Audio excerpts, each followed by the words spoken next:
त्रिफला घृत, जात्यादि घृत और जात्यादि तेल, इन तीनों योगों का प्रयोग व्रण चिकित्सा के लिए किया जाता है। लेकिन समानता होते हुए भी जात्यादि घृत और जात्यादि तेल, इन दोनों के प्रयोग में विभिन्नता है।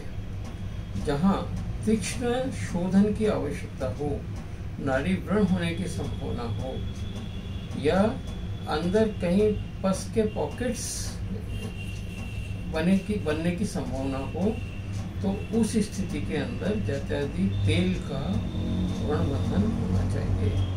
उसमें गोश्त, जात्यादि तेल का गोश्त भर के और उसमें अंदर तक अगर चलाना पड़े तो वो भी चलाना चाहिए। जब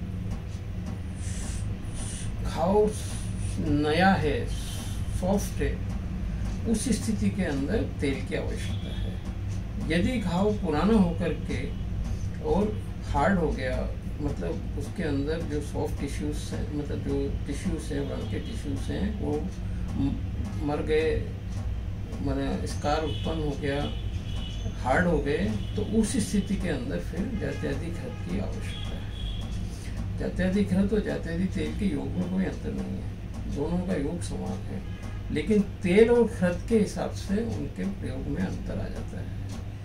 जहाँ टिश्यूज को सॉफ्टनेस देने की जरूरत हो, वहाँ जात्यादि घृत की आवश्यकता है, जिसका खास तौर से कैंसर के व्रणों में उपयोग किया जाता है। जब व्रण का शोधन हो जाए और व्रण का रोपण पूरा हो जाए, उसके बाद उसकी त्वचा को माना स्किन ग्राफ्टिंग जिसे अपन कहते हैं, वो करने के लिए त्रिफला घृत चाहिए। त्रिफला घृत से न शोधन होता है न रोपण होता है, त्रिफला घृत कवरिंग करता है नई त्वचा को, मतलब त्वचा को बनाने का काम त्रिफला घृत का है।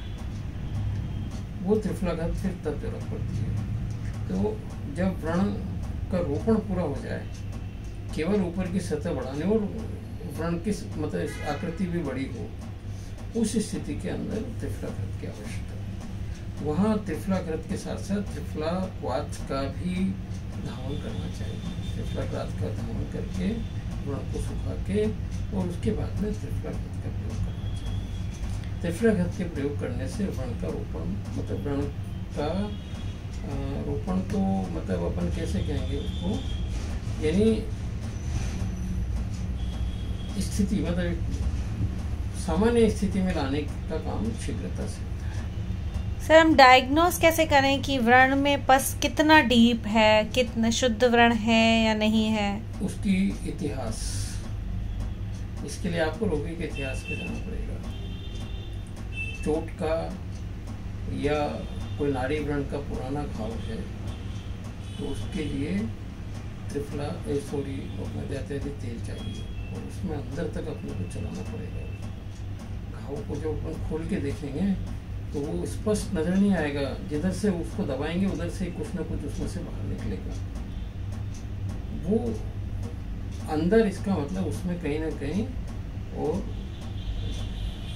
व्रण की नाड़ियां बनी हुई हैं या व्रण के मतलब स्थान बने हुए हैं और ऊपर इतना नजर नहीं आता, लेकिन अंदर नजर आता है। जबकि हार्डनिंग होने के बाद, व्रण पुराना होने के पश्चात अंदर ज्यादा नहीं होता, ऊपर ज्यादा होता है, फूल जाएगा, मोटा हो जाएगा, सख्त हो जाएगा, भरेगा ही नहीं, किसी भी दवा से वो ठीक नहीं होगा। उस स्थिति को फिर जात्यादि घृत की तरह